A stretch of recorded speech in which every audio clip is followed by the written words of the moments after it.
Before we get into tonight's stories, I want to say something that a lot of you already know if you've worked one of these jobs. Gas stations at 3 a.m. aren't like gas stations at 3 p.m. Same building, same fluorescent lights, same overpriced energy drinks. But something about the emptiness changes the air in the room. You're alone with the hum of the cooler, the buzz of a light that's about to die, and whoever happens to walk through that door next. Most people who come in at that hour are exactly who they seem to be. Tired, half awake, just passing through. But every once in a while, someone walks in who isn't just passing through. Someone who's there for you specifically. And by the time you realize that, it's usually too late to unknow it. Tonight I've got 3 stories sent in by people who worked the overnight shift.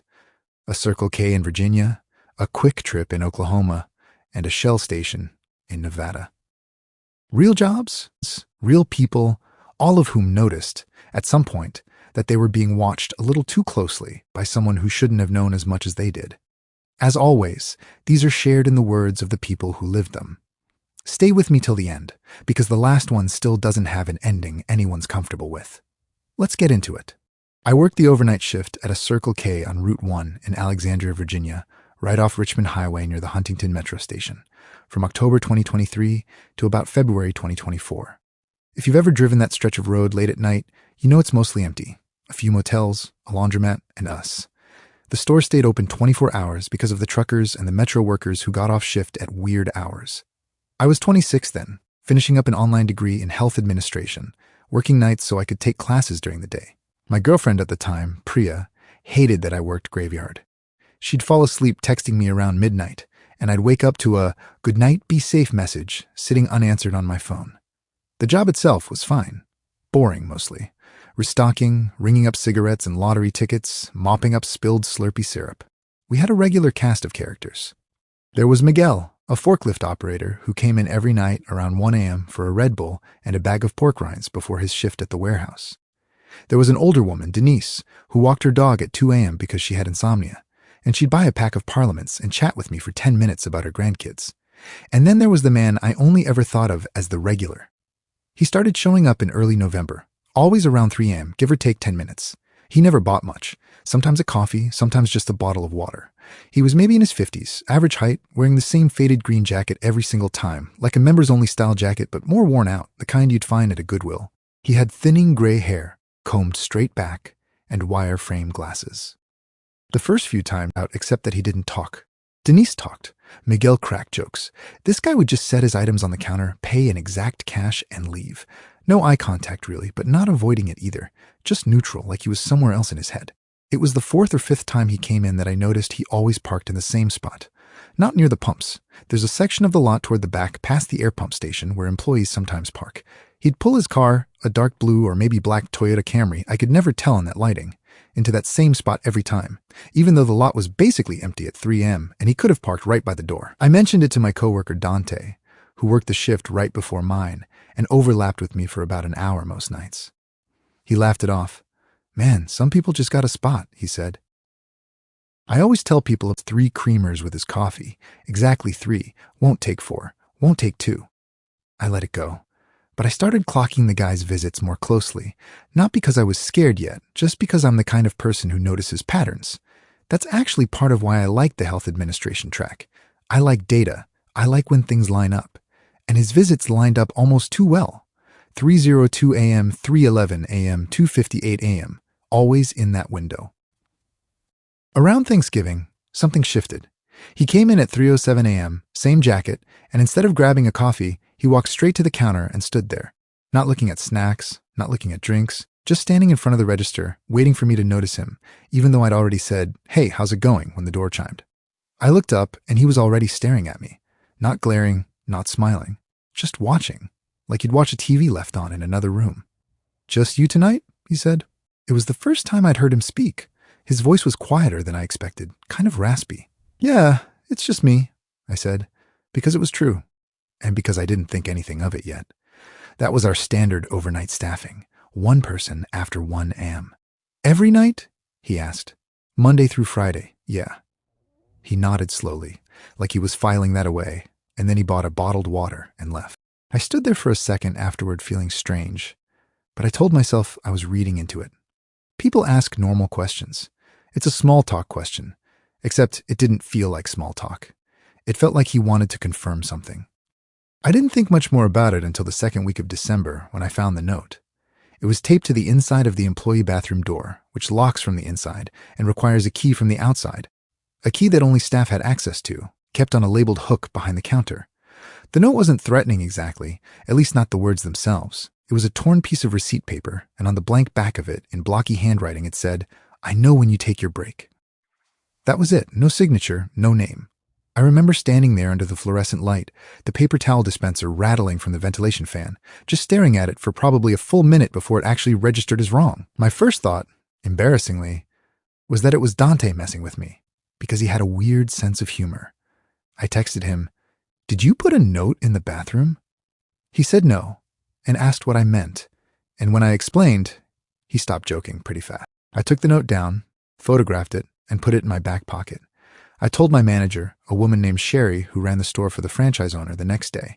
She said she'd look at the camera footage, but the cameras inside only covered the main floor and the register, not the hallway to the bathroom, not the bathroom door itself.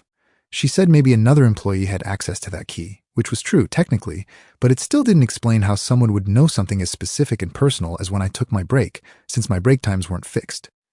I usually just took them whenever there was a lull, sometimes 2 a.m., sometimes 4. For the next week, I was on edge in a way I hadn't been before. I started parking my car directly under the one working light in the employee lot, instead of in my usual spot near the dumpsters. I texted Priya more than usual, just to have some tether to. I remember one night specifically, December 14th. I checked the clock 40 times in an hour. It was a slow shift. Nobody in the store, just me and the hum of the walk-in cooler compressor kicking on and off. The regular came in that night too, 3:04 a.m. Same jacket. He got his coffee, and as he was paying, he said, without looking up from counting his cash, "You look tired." "Yeah, been a long week," I said, trying to sound normal. "You should be careful driving home this late," he said. "A lot of people out here who aren't right in the head." I laughed it off in the moment, said something like, "Tell me about it." But after he left, I stood there and replayed the sentence in my head probably 50 times that night. A lot of people out here who aren't right in the head. Was that a warning? A threat? A genuinely innocuous comment from a strange but harmless man? I couldn't decide, and not being able to decide was its own kind of exhausting. 2 nights later, I found my break schedule written down. Not a note this time. This was on the little whiteboard we used to leave shift notes for each other near the back office door. Someone had written, in the same blocky handwriting as before, 2:47 today? It was 2:41 a.m. when I saw it. I hadn't decided my break time yet. I hadn't told anyone. I don't even think I knew myself. I remember my hands were actually shaking when I called Sherry that night. She told me to lock the front door and just wait in the office until she or the police could come, whichever was faster. I called the police, and 2 officers showed up around 3:20 a.m., after the regular's usual window, which I noted with this weird mix of relief and dread, like maybe he knew they'd be there and stayed away, which somehow felt worse than if he'd just shown up. The officers looked around, checked the back door, which I always kept locked, checked the bathroom, checked outside near the dumpsters and the employee parking. They didn't find anyone. They took a report, took photos of the whiteboard, told me to keep documenting anything, gave me a case number that I still have saved in a notes app on my phone, though nothing ever came of it. The strange part, and this is the detail that still bothers me most, is that the whiteboard message was gone by the next morning. Not erased with the eraser, which would have left a smear. It looked wiped clean with something wet, like a cloth, because there was a faint damp streak in the shape of the wipe. Nobody admitted to cleaning it. Sherry said she didn't touch it. Dante said he didn't touch it. I definitely didn't touch it, because the police told me not to. After that night, the regular stopped coming in. Just completely stopped. No more 3M visits, no green jacket, no more standing at the counter watching me. Denise still walked her dog by it too. Miguel still got his Red Bull. But the guy who I'd started, in my head, calling the counterman, just vanished from the routine like he'd never been part of it. I want to tell you it ended there, clean, like a normal story should. But about 3 weeks later, this would have been early January 2024, I was leaving my apartment complex around 6 p.m., heading to Priya's place before my shift, and I saw a dark blue Camry parked across the street, not doing anything, just parked, engine off, nobody visibly inside that I could tell from that distance, windows slightly tinted. I didn't get the plate. I've regretted that more times than I can count. I just froze for a second, then got in my car and left. And when I drove back past that spot 40 minutes later, it was gone. I quit the Circle K after that. Not entirely because of him. My class schedule shifted and the overnight hours weren't sustainable anymore. But I'd be lying if I said it wasn't a factor. I still think about him sometimes. Not in a jump scare way. More in a quiet, background hum kind of way. Like when you're driving late at night on an empty highway and your headlights catch something reflective on the shoulder, and for half a second you're not sure if it was an animal or a person, and you keep driving because you don't actually want to know. I never found out who he was. Sherry told me later that another manager thought they recognized him from a missing persons flyer that had been posted at a different gas station a few miles up Richmond Highway. A man reported missing by his sister sometime in 2022, but she wasn't sure. And when I asked to see the flyer, she said she couldn't find where she'd seen it. I don't know if that's even true or if it was just something people say to give a story a shape it doesn't really have. To this day, if I'm out somewhere late and a stranger asks me something too specific, when I get off work, when I'm usually alone, when I take my breaks, I feel that same static in my chest I felt standing in that bathroom in December 2023, looking at a torn piece of receipt paper that shouldn't have existed. Story 2. The man who paid for my gas. This happened in Tulsa, Oklahoma, in the summer of 2024, at a QuikTrip on East 21st Street, not far from the Utica Square shopping area. I was 23 at the time, working as a delivery driver for a courier company that handled same-day medical deliveries, lab samples, prescriptions, that kind of thing, mostly between clinics on the east side of town. I drove a beat-up 2014 Honda Civic that guzzled gas way faster than it should have, which meant I was at gas stations constantly, sometimes twice a shift. I want to give you some background on my life at the time because I think it matters for understanding why I reacted the way I did. I'd just gotten out of a relationship that had gone bad in a specific way. My ex, a guy named Colton, had gotten controlling toward the end, checking my location, showing up places he wasn't invited, calling it just checking in. It took me embarrassingly long to recognize that as a red flag instead of. By the time I ended it in April, I'd already changed my number once and blocked him on everything I could think of. I tell you this because it primed me, I think, to read menace into things that maybe weren't menacing, and also because it's relevant to what happened later. I was renting a small one-bedroom off South Sheridan with my cat Biscuit, working the delivery job during the day and picking up bartending shifts on weekends at a place near Cherry Street. My schedule was chaotic. Some days I'd start at 7 a.m., some days not until 11. The QuikTrip on 21st became my regular stop mostly because it was on my route and had a clean bathroom, which matters more than people realize when you're driving all day. I got to know the morning cashier, a woman named Trish, who was maybe in her 60s and always had gum. We had that low-key gas station friendship, where you know someone's name and a little bit about their life without ever really hanging. The first time I noticed him was a Tuesday morning in June, pumping gas at the station across from mine. Mid-30s maybe, clean cut, wearing a gray polo and khakis, like he worked in an office or maybe did sales. Nothing about him stood out. He smiled at me, the kind of polite nothing smile strangers give each other at gas pumps, and I smiled back out of reflex and went back to my phone. The second time was that Thursday. Same pump, same time, roughly 8:15 a.m. I remember because I'd just sent a text to my dispatcher confirming I was en route to my first pickup, and I glanced up and there he was again, filling up a silver Ford Escape. He said, "Small world," and laughed a little. "Guess so," I said, and didn't think much of it. Tulsa's not that big, and 21st Street is a busy corridor. It's not that strange to see the same person twice in 1 week at the same gas station if you're both on similar schedules. But then it kept happening. Every few days, sometimes twice a week, always around 8 to 8:30 in the morning, always at that QuikTrip. By the third week, I'd started noticing him before I even fully registered why I was noticing him. This low hum of recognition, like your brain flags a pattern before your conscious mind catches up. The moment that actually unsettled me happened on a Friday in late June.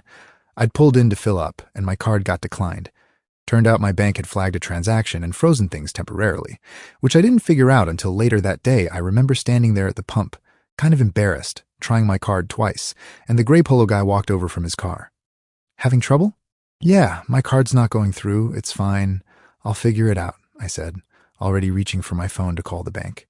"I got it," he said, and before I could really process what was happening, he'd swiped his own card at the pump. "Oh, no, you don't have to do that," I said. "It's $20. Don't worry about it," he said, smiling, and then he said something that has stuck with me since. "I've seen you around enough. Figured it was time we actually talked." I laughed it off in the moment, because that's what you do. That's the social reflex, but something in my stomach dropped. I've seen you around enough. Like he'd been keeping count. Like this wasn't a coincidence of overlapping schedules, but something he'd been tracking. I thanked him quickly and got back in my car, and I remember my hands were doing that thing where they're not quite shaking, but you can feel the adrenaline sitting right under the skin. I didn't get his name. I didn't want to ask. I told my roommate from a few months back, Ashley, about it that night over the phone, and she said, maybe he's just being nice. Maybe he has a crush. Ask him out. Which, I understand why she said that, because on paper it sounds almost sweet. A meet cute at a gas pump. But it didn't feel sweet. It felt like being observed. The visits kept happening through July. Some days he'd just wave from his car. Some days he'd come over and make small talk while I filled up, asking what I did for work, whether I liked Tulsa, whether I was from here originally. Normal questions. Except every single time I felt this static undertone, like there was a second conversation happening beneath the words, one where he already knew the answers and was just watching to see how I'd respond. Late July, a Tuesday, 8:20 a.m. roughly, he asked, "You always start your route around here, right? I see you head south on Sheridan after this." I froze at the pump. I hadn't told him my route. I hadn't told him where I lived, generally, or which direction I went after fueling up. South Sheridan wasn't information you'd get from small talk. You'd get it from watching someone. "I didn't realize you paid that much attention," I said, trying to keep my voice light, but I was already calculating how fast I could get in my car. He laughed, a little too easily. "Just making conversation," he said. "You seem like you've got a good routine. I respect that." I left without finishing the fill-up all the way, paid what I owed, and drove straight to my first delivery. And the entire time I kept checking my mirrors, which is not something I normally did, but that day I couldn't stop. I switched gas stations after that, started going to a come-and-go about a mile further, slightly out of my way, just to avoid the QuikTrip on 21st for a while. I told myself I was being paranoid, that Colton had messed with my sense of normal male attention, that this guy was probably just lonely and bad at reading social cues. Then, in August, I saw the silver Ford Escape parked outside my apartment complex on South Sheridan. Not at the gas station, at my apartment. Around 9 p.m., well after my shift ended, parked on the street a few buildings down, facing my unit's direction. I couldn't see if anyone was in it because of the angle of the streetlight, but I recognized the car immediately, the little dent on the rear bumper on the driver's side, which I'd noticed weeks earlier at the pump without realizing I'd memorized it. I didn't sleep that night.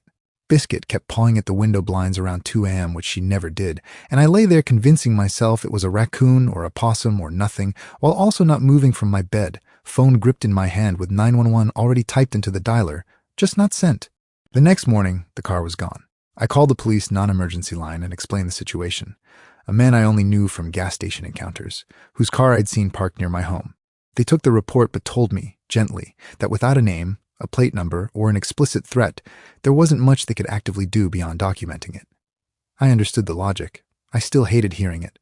I switched my route with dispatch, which meant covering a different part of the city entirely for a few weeks, using vacation days I'd been saving, basically restructuring my whole schedule to avoid a stretch of road I had no reason to think was dangerous a month earlier. I never saw the man in the gray polo again after that. Not at any gas station, not parked near my apartment, no. Trish, the QuikTrip cashier, told me weeks later, when I finally worked up the nerve to go back, that a man matching his description had asked her once if she knew my schedule, months before I'd even noticed him myself. She said she hadn't thought anything of it at the time because customers ask about each other sometimes, in passing, and she hadn't told me because it slipped her mind until I brought it up directly. That detail is the one that still gets me. He'd apparently been asking about me before I ever clocked him as anything other than a stranger at a pump. Which means whatever pattern I thought I'd noticed, him noticing me noticing him, actually started earlier from his side, in a version of the story I wasn't even a character in yet. I moved apartments about 4 months later, for unrelated reasons mostly, a lease situation with my landlord, though I won't pretend the timing wasn't also a relief. I still fill up at random gas stations now, never the same one twice in a row if I can help it, which I know probably sounds excessive to people who haven't gone through something like this. Biscuit's fine. I'm fine, mostly, but I still think about that dent in the rear bumper sometimes. How specific a detail it was for my brain to have stored without me asking it to, like some part of me clocked him as dangerous long before the rest of me caught up. Story 3. The night shift swap. This one happened in Reno, Nevada, in the winter of 2025, at a Shell station on South Virginia Street, close to where it runs past the Ponderosa Hotel Casino, not too far from the university. I was 24, a nursing student finishing up my clinical rotations, and I picked up part-time overnight shifts at the Shell to cover rent because clinical hours don't pay, and Reno isn't cheap anymore, no matter what people assume about Nevada being cheap. I'd worked there since September, 3 nights a week, 11 p.m. to 7 a.m. My coworker on most of those nights was a guy named Trevor, 29, who'd been at the store for almost 4 years and basically ran the place unofficially since the manager, a heavyset guy named Ron, barely showed up except during the day. Trevor and I got along fine. He was quiet, kept to himself, but reliable, never late, never called out, knew the register system better than the corporate training manual did. The store had a fairly steady stream of regulars given the location. Casino workers ending their shifts, cab and rideshare drivers, a handful of college students who kept vampire hours. Nothing about the job felt dangerous, at least not at first. South Virginia Street has decent lighting, there's foot traffic even late, and the store itself had cameras covering every angle, inside and out, which Ron liked to remind us of constantly, like it was a selling point for job safety rather than a legal requirement.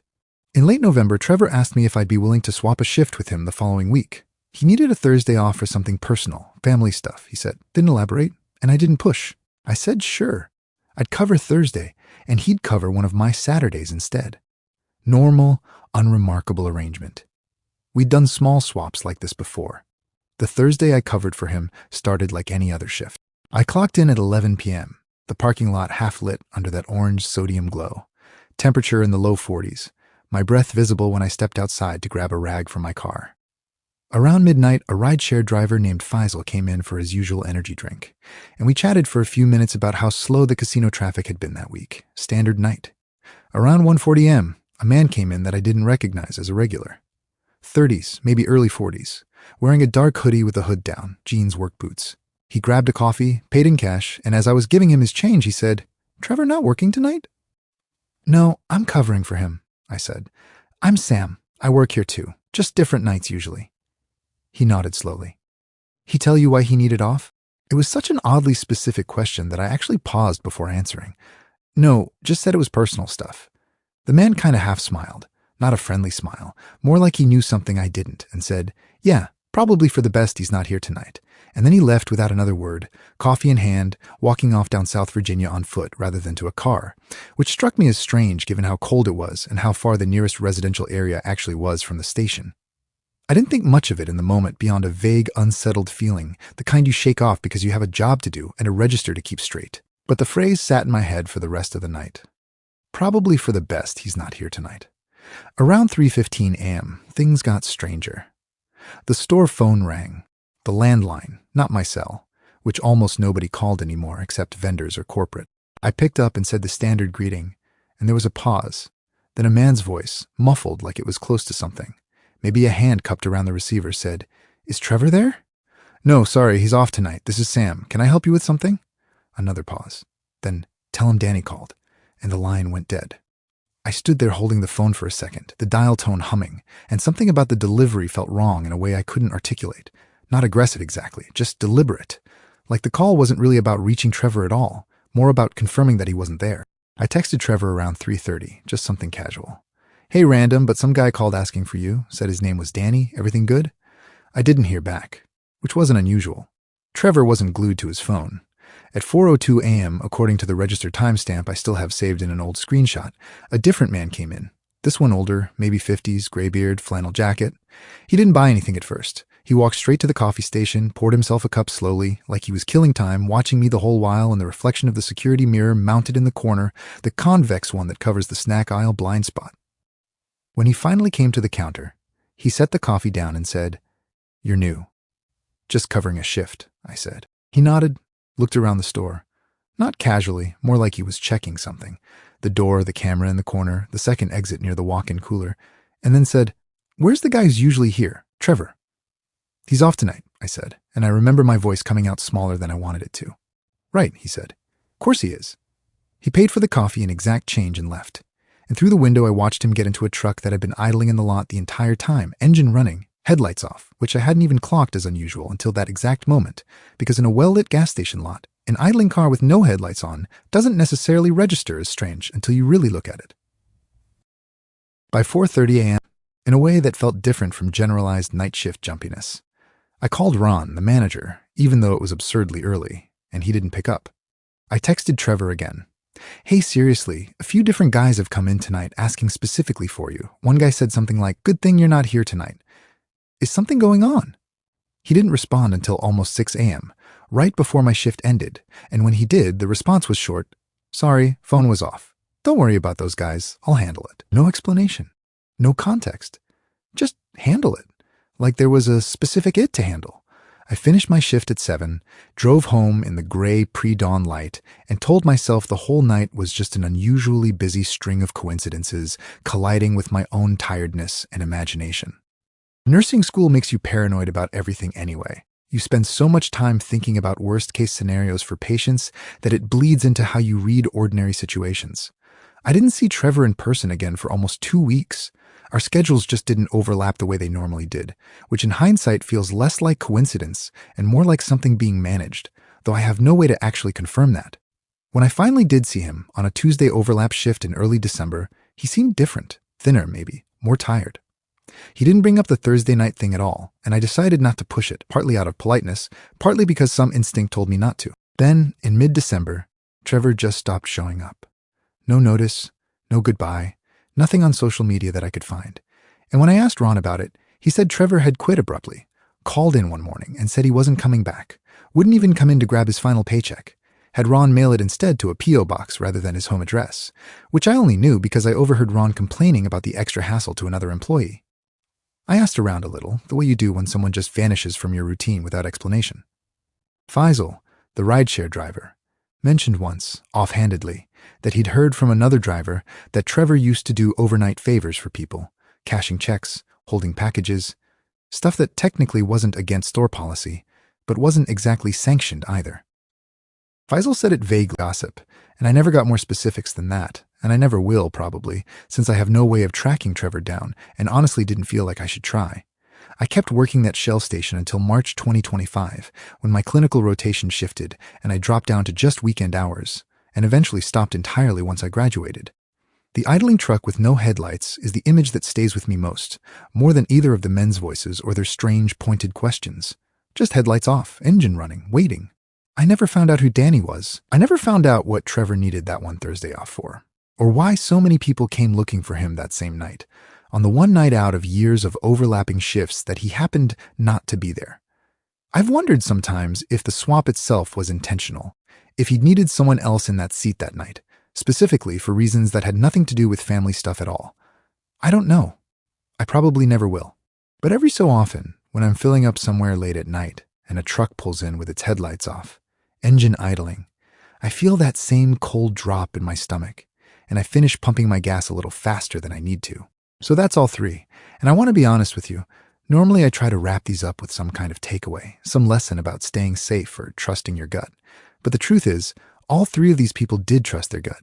They noticed the pattern, they called the police, they switched routes, they changed gas stations, and in every case, the answer they were left with wasn't safety. It was just silence, no name, no explanation, no clean ending.